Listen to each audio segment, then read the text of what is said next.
Kerr-Wright, the Cosmic Cupcake, with Mr. Monkey. Say hi, Monkey. Say happy St. Patrick's Day. Hey, Monkey, how would you like the glasses on? What do you think, huh? No? Okay. Not interested in the St. Patty's Day glasses? And this is my cuddly monkey. Oh, what a precious little boy. He loves to just bite. That's his favorite thing. So anyways, there he goes. He's off. Our forecast for this week, March 14th through the 22nd, starts with a void of course moon on the 15th, Thursday, tomorrow at 3:34 a.m. and it'll be void until 6:23 a.m. when the moon's going to enter into down to business Capricorn. Saturday, March 17th, St. Patty's Day. Yes, I'm wearing the green.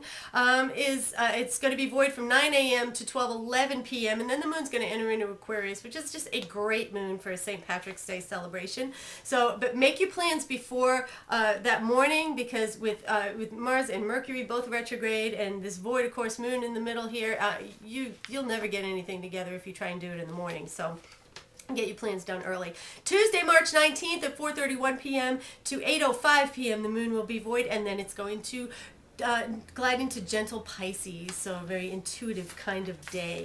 I want to wish one of my dearest friends, Bob Whitelock, and my ex-husband, believe it or not. Yes, you can be friends with your ex-husband. It happens. It may take a lifetime, but you can. And it's his birthday today, March 14th, and you can visit his website, by the way, if you want to support his music. He's a great musician, songwriter, bobwhitelock.com, so go check him out. And he's going to be playing at a place in Boston that I've never heard of. I had to make him say it 5 times because I couldn't understand what he was saying. Biddy Early's on Pearl Street in Boston. So I guess I've been gone from there so long I just don't know these places anymore. But it's an Irish pub and he's a real Irishman, but don't buy him a green beer. Just saying. March 20th, the sun is going to enter Aries, and this is a time to be more independent and a little bit selfish. So Aries is the first sign of the zodiac. It's ruled by Mars, the warrior. It rules the head, the eyes, and the brain, and Aries is fresh, new energy. So if you know any Aries, you'll know that they can be very fearless and impulsive, and they're always coming up with big, bold ideas. They tend to be very competitive, love sports.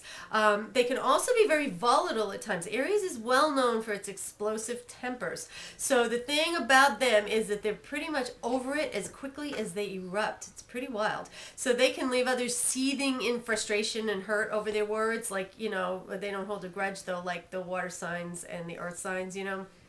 So they'll tend to be in motion all the time. And if you can take their sometimes overbearing personalities, you'll definitely want to keep them around to keep your life exciting. So happy birthday to all the Aries this year. Overall, this week is shaping up to be an amazing one for all the signs. As Jeff Jarr and Rick Levine, I watched their Planet Pulse this morning, and they said, you just can't go wrong with the energies today. It's a beautiful grand trine in Earth. The close conjunction of loving Venus and the Santa Claus planet Jupiter, don't they absolutely look beautiful in the sky? I went to the Vanderbilt Observatory last week and got to look through like 5 telescopes, and it was just amazing to see these planets. But they are all in what's called a trine, a grand trine, and along with energetic Mars, even though he's retrograde, they are also making a transformative, a positive aspect to transformative Pluto. This can bring on new, intense relationships, create a stronger foundation for existing ones. And how does it do that? By bringing up the garbage, getting it all out in the open in a positive way. So basically, we can all move forward and get along. So just kind of go with that energy, guys. Now, as always, too much of a good thing can come with its own set of problems, and whenever Jupiter's involved, one of the words associated with it is excess. So for all signs, though, even though we have that little bit of aspect there, it's something to keep in mind for St. Patrick's Day. Overall, for all the signs, especially the Earth signs, Taurus, Virgo, and Capricorn, I really, really like the way this week is shaped up. So Mercury the trickster is fully into his retrograde period now, and is going to continue on that path until approximately April 4th.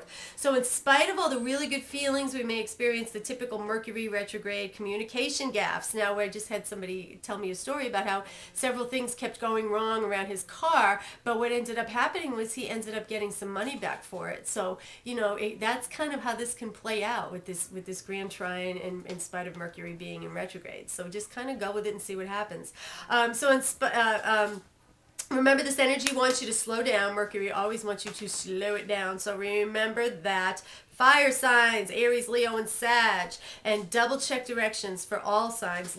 Leave lots of time for travel glitches. Anything to do with re in front of it is what you want to be doing now. So rethink, rework, reactivate, reorganize, reconnect, review, etc., etc. So you can go to my YouTube channel here, or you're on my YouTube channel, and you can find the Mercury retrograde video. It should be right at the top up here, and watch that for more information on how to survive and thrive a Mercury retrograde. So, and in the middle of all this, like I said, we have St. Patty's Day. Not much of a celebration down here in Nashville, but you know, still a big celebration in my heart.